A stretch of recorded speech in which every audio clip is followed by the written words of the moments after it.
Welcome to Power Plays. This is CoBank's podcast that helps electric co-ops make sense of the forces shaping their businesses and the rural communities they serve. Hello, I'm Terry Vishwanath, your co-host, and today we wanted to try something a little different. We're recording this episode right at the midyear mark, and we wanted to step back and look at the major developments shaping 2026 and understand what they could mean for electric cooperatives, their membership, and the rural communities they serve.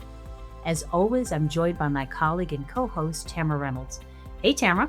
Hey, Terry. I think it's always a good time to pause and reflect about what's happened, what's ahead of us, and think through how that all impacts the industries we serve at CoBank, and particularly on the infrastructure side and the electricity side.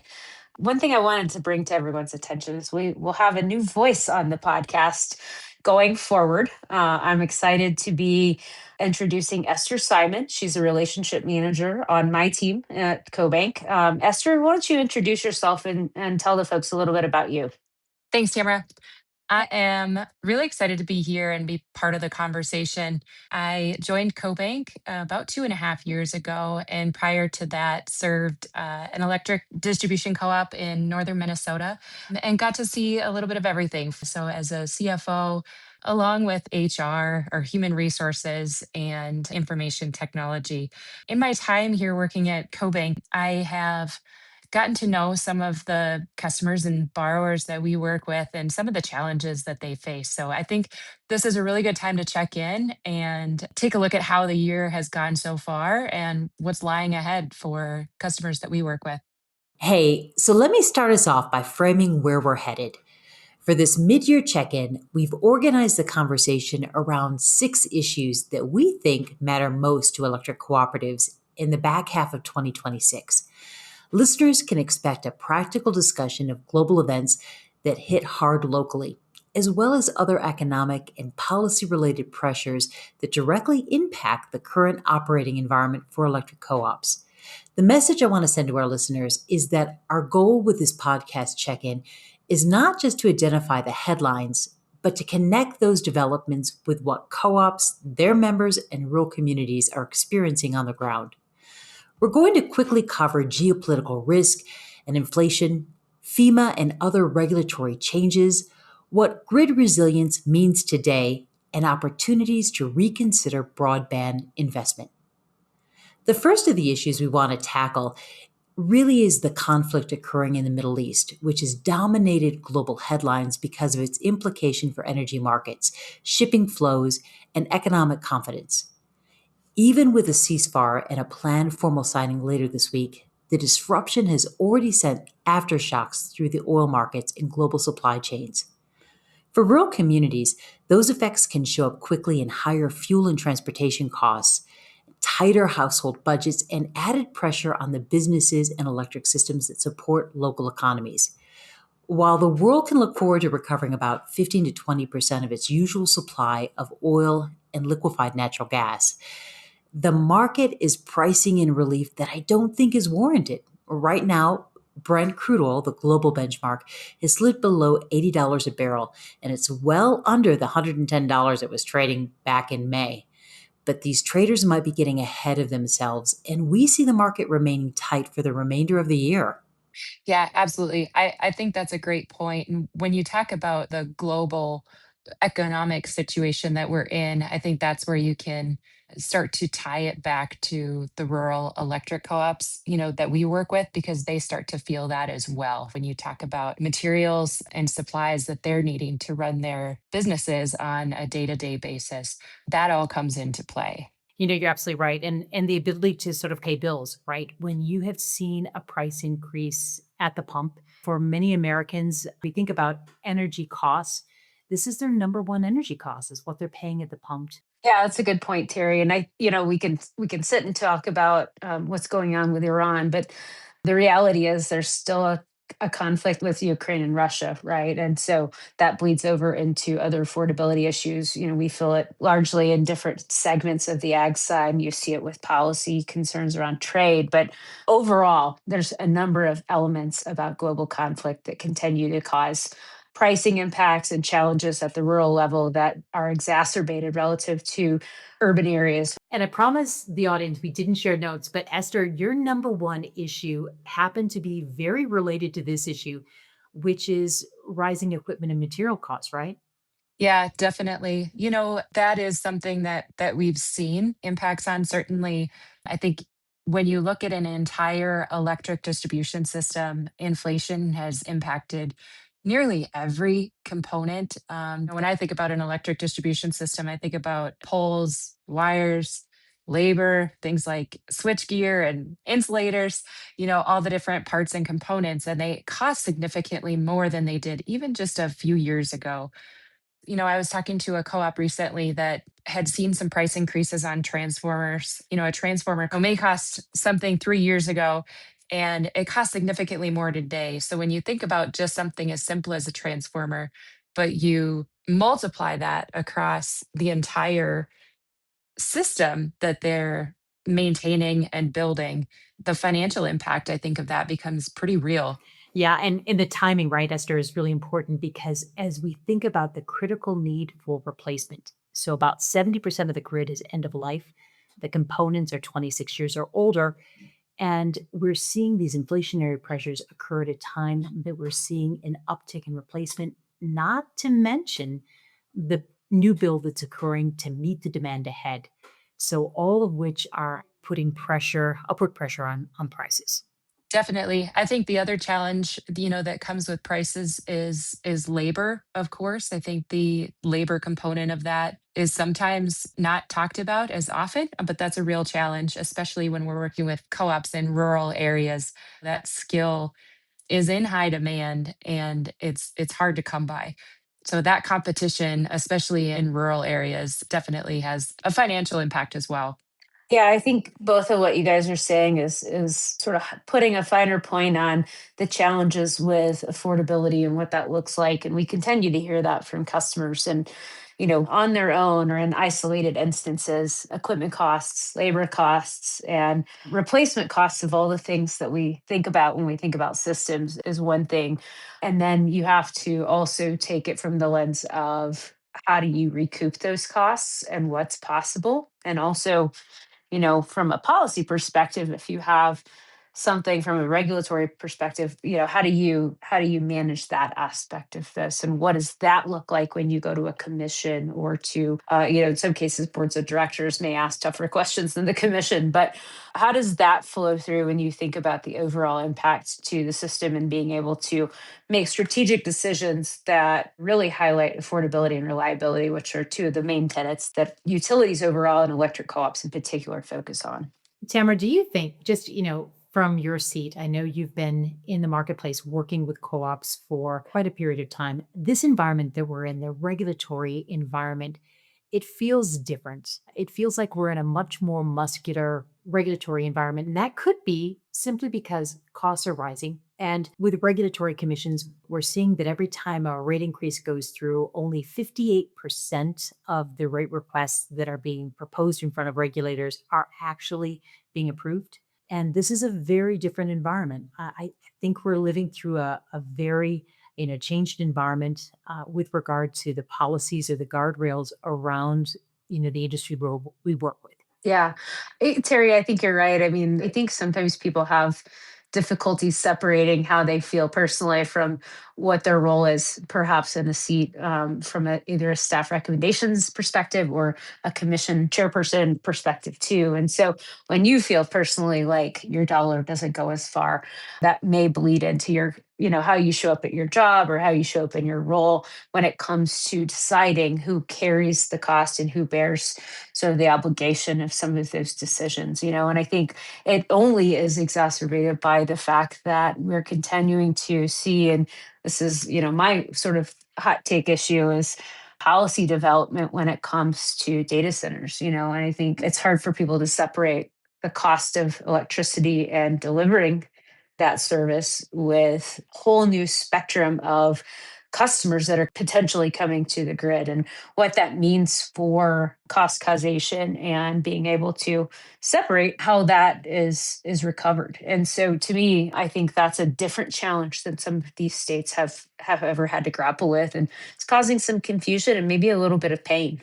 One consideration in every co-op that I've talked to that's, sort of grappling with a large load, whether it's a data center or a different large load that's coming online that they haven't experienced before, is their legacy member, their core membership, and how they protect their membership, and the especially with the changing demographics of what that, from a load perspective, of what that load looks like, along with the cost causation. Yeah, you're right, Esther. I would add to it, I think that's one element. The other thing is, what is the hyperscaler's role in ownership of assets when you think about power supply? And that's an area where I think we have some yet to be defined paths when you think about how states are handling some of these things. I was talking with a customer a couple weeks ago that mentioned that their state in particular is proposing that these hyperscalers go out and build their own power or procure their own power and own it.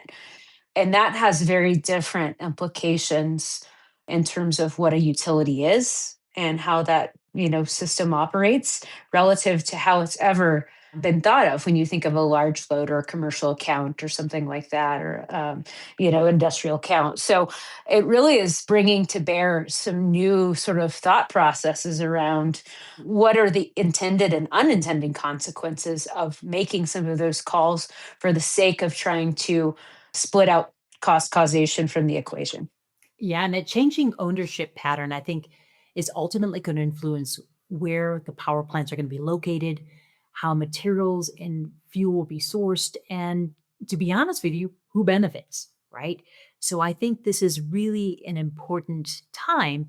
We've gone through iterations of new build cycles, but now to have the customer very closely be involved in actually building the power plants is going to change the dynamic within the industry. I there's one issue I also think that's sort of coming up as we kind of stick within this fairway and think about those guardrails or the regulatory environment. We're fundamentally changing the way we think about the regulatory compact and the role of the federal government.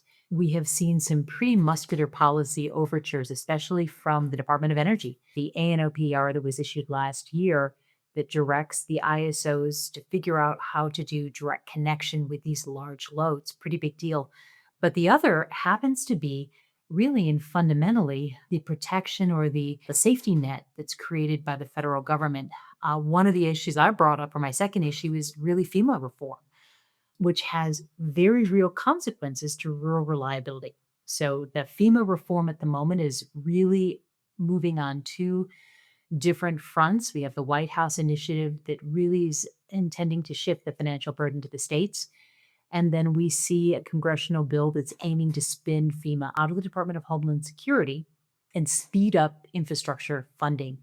But this is really a critical issue for electric co ops because the reduction in federal disaster funding really is going to leave local consumer owned co ops having to foot massive bills in the aftermath of storm and wildfire. So this is really one of those issues that I think is our, must watch issue, especially as we start to see the ink dry on the recommendation. So right now we're kind of in this protracted debate that's not a great place for us to be in. We need to kind of get to a policy deliverable on this.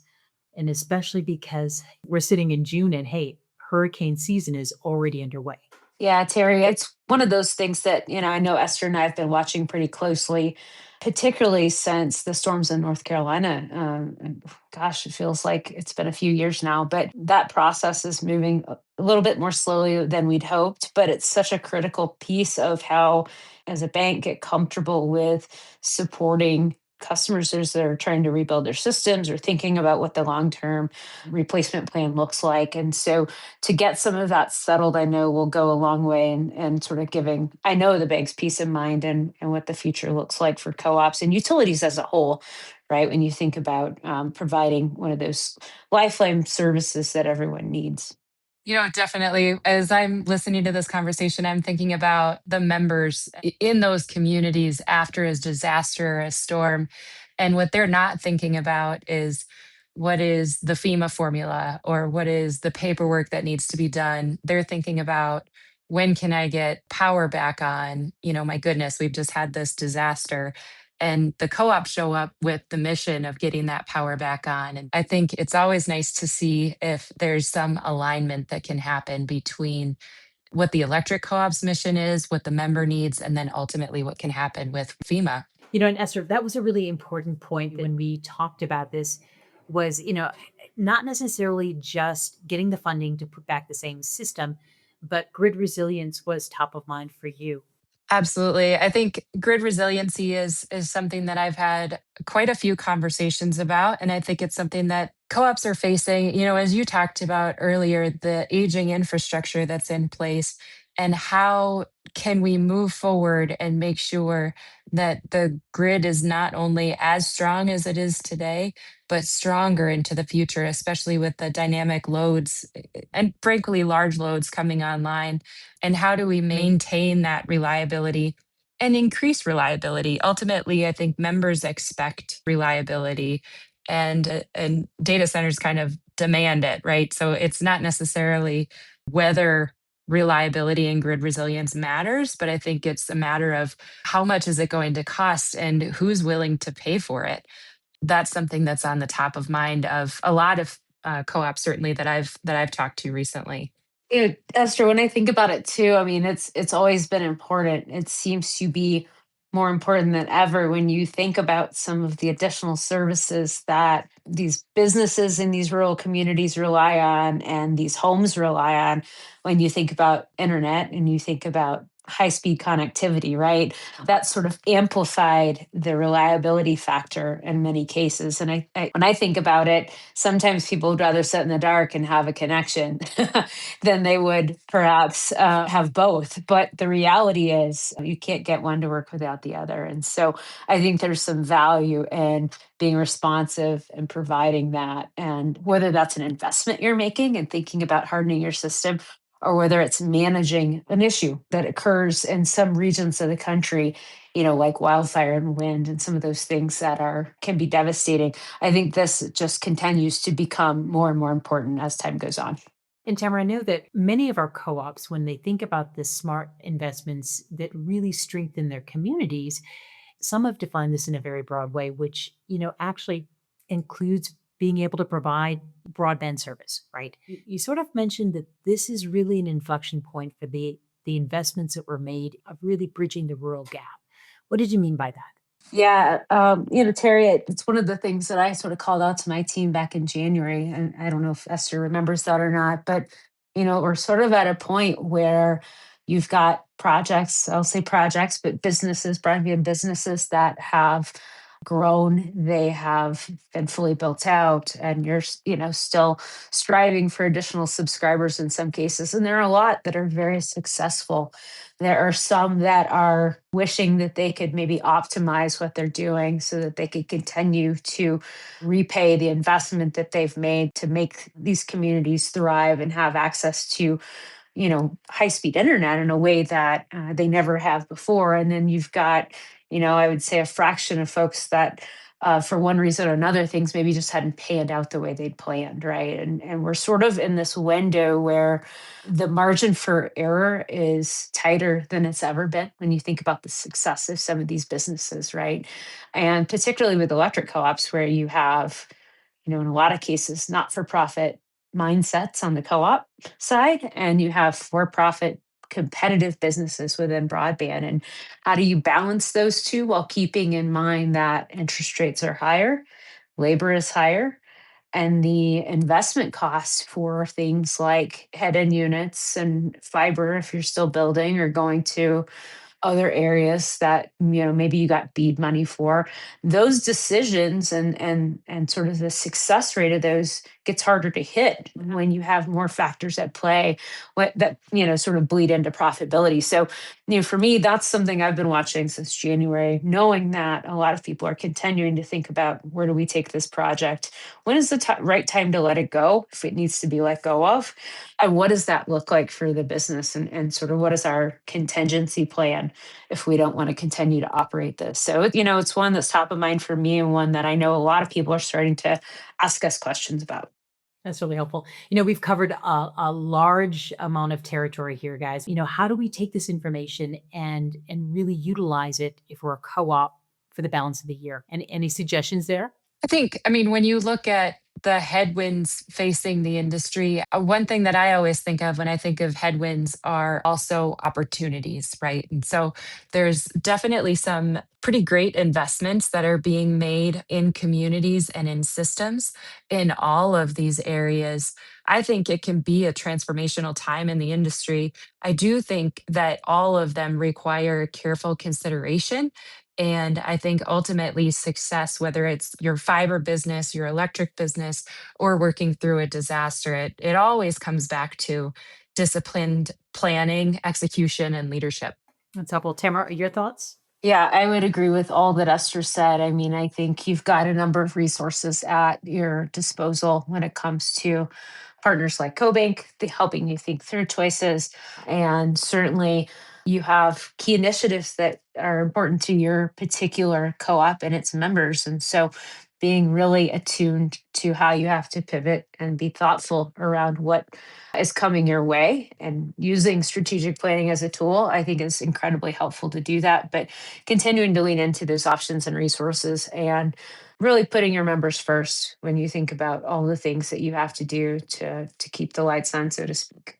Hey guys, this has been fun. And Esther, so great to have you joining our podcast team. So great to have you with us. And I hope for our audience, all of you will stay with us next month. So we're going to focus in on cybersecurity. It is top of mind. It is mission critical for our electric co-ops, because a cyber incident can disrupt the essential power delivery that we talked about and turn into a major financial event. So I hope all of you will tune in then. And thanks for joining us today.